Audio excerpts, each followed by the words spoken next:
Hey everyone, how's it going? I hope you're doing well. I'm doing well because today we are talking about music, and today we are talking about some recent pickups, some recent finds, and I've got a great stack of records, great stack of CDs, no tapes this time, but all kind of from different places and different origins, which is really cool to get into.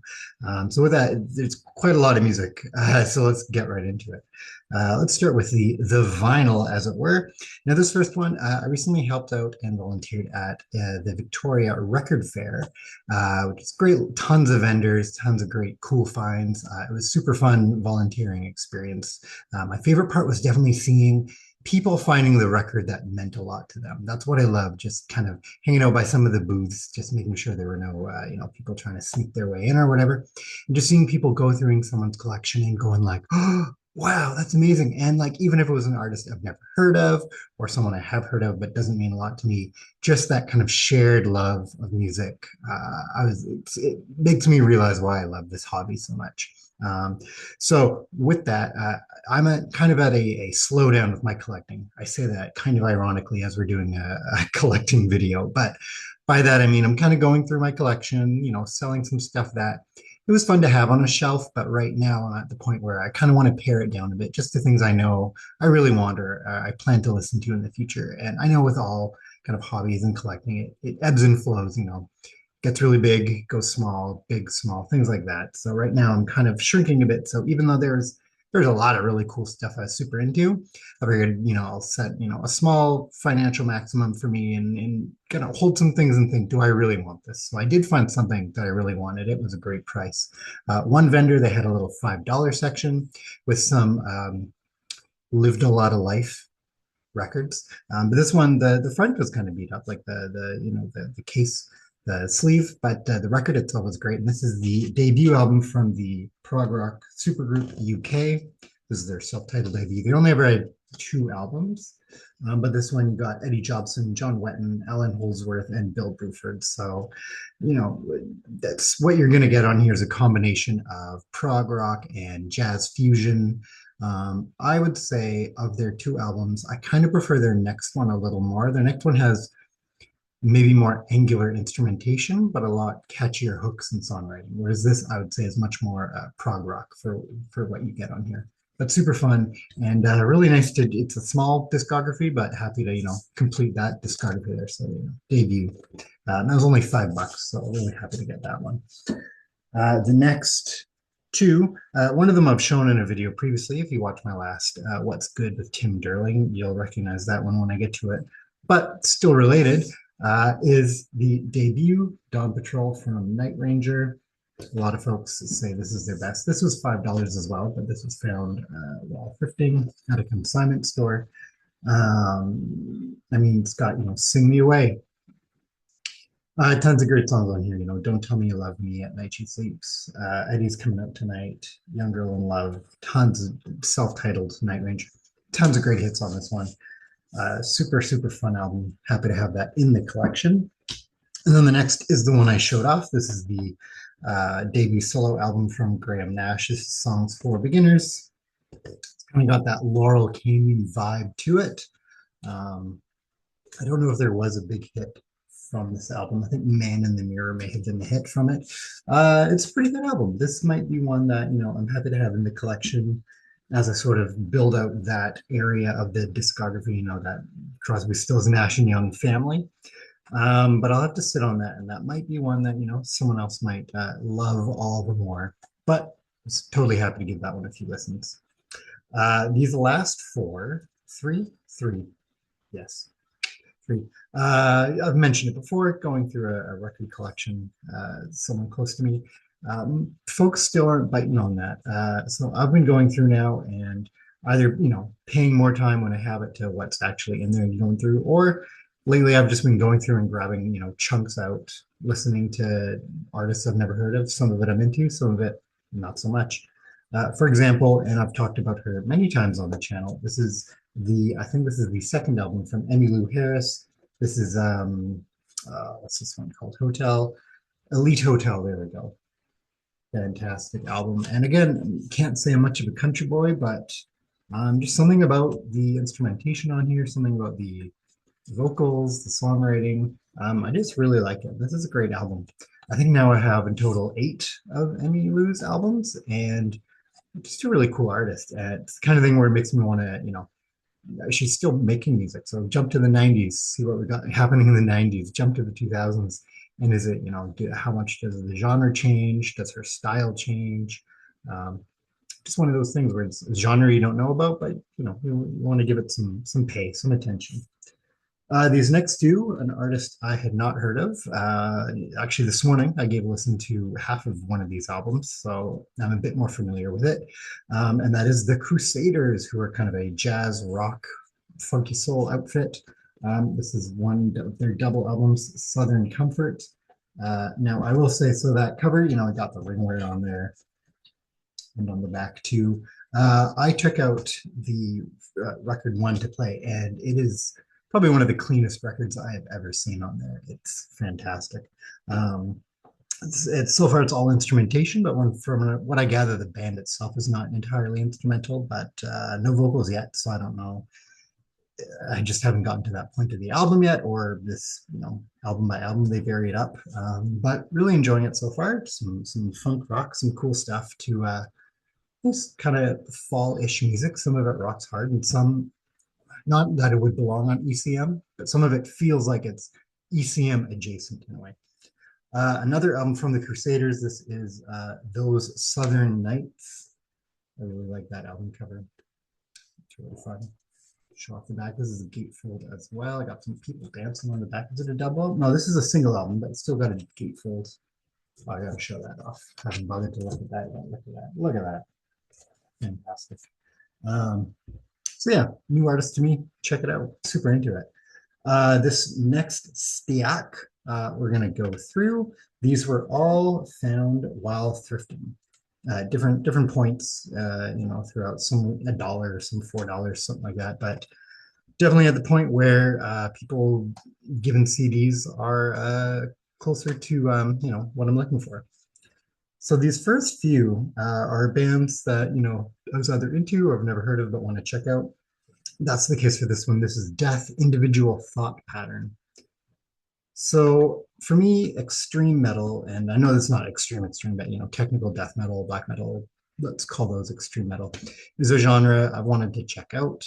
But Cookie Monster and growly vocals don't really do it for me. But I know Death are often seen as kind of one of the big bands to get into for that genre, one of the originators maybe. So I found the CD and I've listened to it a few times and I really like it. I'm into it. I'll probably check out more of their discography. I've been enjoying that album. It's really good. I'm happy to add that to the collection. Next is a band I was super into them when they were just, a plucky, I think they're from Whitby, Ontario originally, a plucky young group on tour. Then they had a debut album that kind of got them quite a bit of notoriety and they changed style a bit. And then I just stopped listening to them. Not sure why. I like them. Maybe they changed a little too into the metal genre for me, but this is Fortress by Protest the Hero. I've given this a few listens now as well. We'll show off the back. It's definitely kind of expands even more. There's much more progressive elements. In fact, I would say they are inspired quite a bit by groups like Death. That kind of emo punk influence, long gone, except for some of the vocals. And for the most part, yeah, they've got much more of like a death metal-ish, I think, influence with them, and happy to add that to the collection. Again, I don't think it's a band I'm going to continue going down. In fact, that could be an album of theirs that I do, someone else might enjoy more than me. I think, for nostalgia's sake, I might seek out their debut album, which I can't find on streaming anywhere, funny enough. Just for, nostalgia's sake, and listen to those albums. But it's a good album. I really like it. And it's definitely a concept album too, which I like. The next one here, you saw my video with Michael Dono from Grab a Stack of Rock. We were talking about movie soundtracks. And this is one that, it's one of those ones where it's music inspired by. So some of it on here is actually in the movie, and I recall that. And some of them reading this, I'm like, I don't remember this track being in the movie. But this is a well-loved case. But it's the soundtrack for The Matrix, that classic film. And it's one of those weird jewel cases as well. So you've got that, and then you turn it to read it properly on there. So, I mean, when did The Matrix come out? 99, 2000, one of those. And the soundtrack is very 99, 2000. It's, Rob Zombie, Marilyn Manson, Prodigy, Deftones, Rammstein, obviously Rage Against the Machine. Very of the time in a very fun way soundtrack. I think that one a lot. Next up, we've got a band that, again, wasn't really listening to at the time, even though I was listening to a lot of their contemporaries. And this is Dude Ranch by Blink 182. This is their, I believe, their third album. I think Buddha and Cheshire Cat came before this one. But to the best of my knowledge, this is the one where they kind of, they didn't make it big. That would be the next one. But they were starting to make it big. Damn It, I think was the big hit on here. Yes. And definitely still very much punk inspired. I would say they're going for more of that Screeching Weasel sound on here. And then that pop punk sound that would sort of define the late 90s, early 2000s comes after this one on Enema of the State. But happy to have this in. I now have, in my opinion, the albums of theirs I need. I've got this one, Enema of the State, Take Off Your Pants and Jacket, and I've listened to their self-titled, the one that comes out after that, and it's not really my thing. So this is where that collection begins and stops. This next one, again, one of the contemporaries of theirs I was listening to at the time. This album came out, I believe, in 1995 originally. This is the debut album from Gob from Vancouver, BC. Too Late, No Friends. There we go. Super fun, again, pop punk, Screeching Weasel style. Really happy to add this to the collection. I actually saw Gob recently. They were one of the support acts for the Sum 41 farewell tour that they did. So that was really cool to see them there, and now I've got that in the collection. This next one, again, a discography that's pretty short and easy to kind of complete, and I did have most of their albums back in the day. And again, things get sold off for one reason or another, but you can add it back, especially when you're thrifting. That is the classic Battle of Los Angeles by Rage Against the Machine. Tons of hits on there, Testify, Guerrilla Radio, Sleep Now in the Fire, War Within a Breath, tons of great songs on here with their, never really replicated sound. Happy to add that.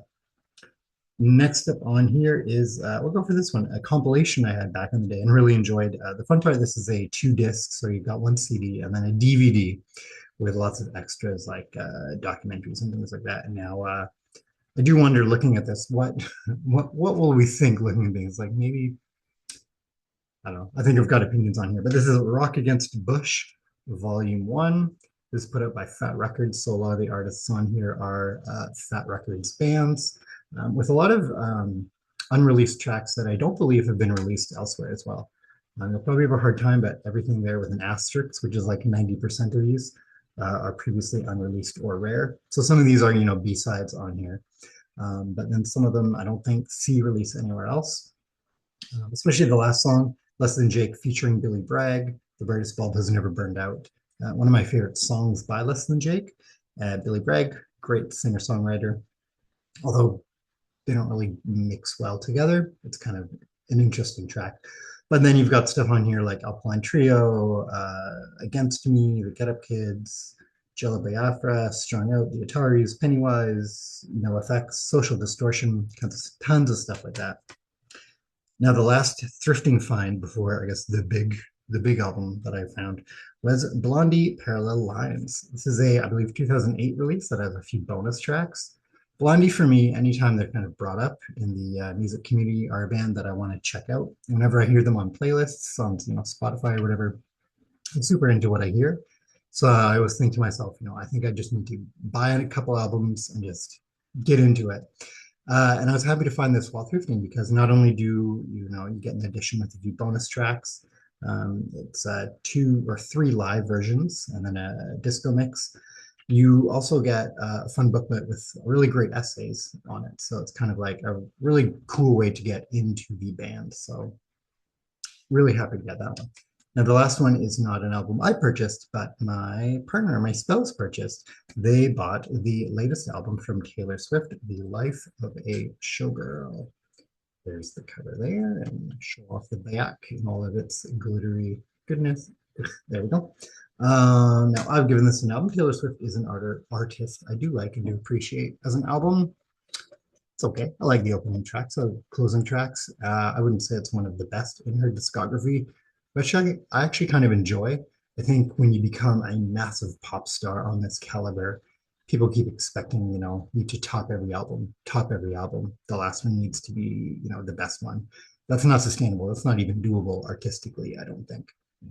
And so this album, obviously, there was a lot of fanfare, but from what I saw, kind of a step removed from that sphere, it didn't seem to be as pushed, as promoted as a lot of her previous albums, even the ones that were released, during the Eras tour when it would have been hard to kind of tour and promote that album specifically. So the fact that this is kind of a mid-level album, I actually kind of like. It's a weird thing to say, but it's the new album, and it's take some of the songs from here are pretty good, some are kind of and that's a good thing. It's weird to have that opinion about an artist, but here we are.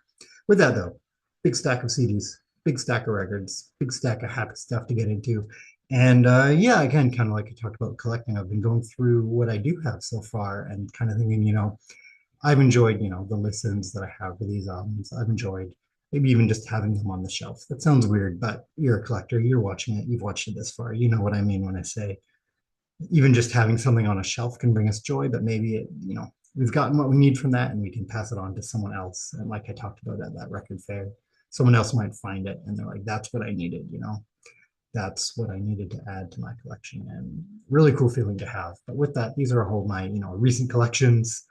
I know a lot of people have this rule, but they can't file things away. They can't put things away on the shelf or whatever it is in the bins before they have a video and before they talk about it. So now I can put these away. And with that, go listen to some music and have a great day. I'll catch you next time. Bye.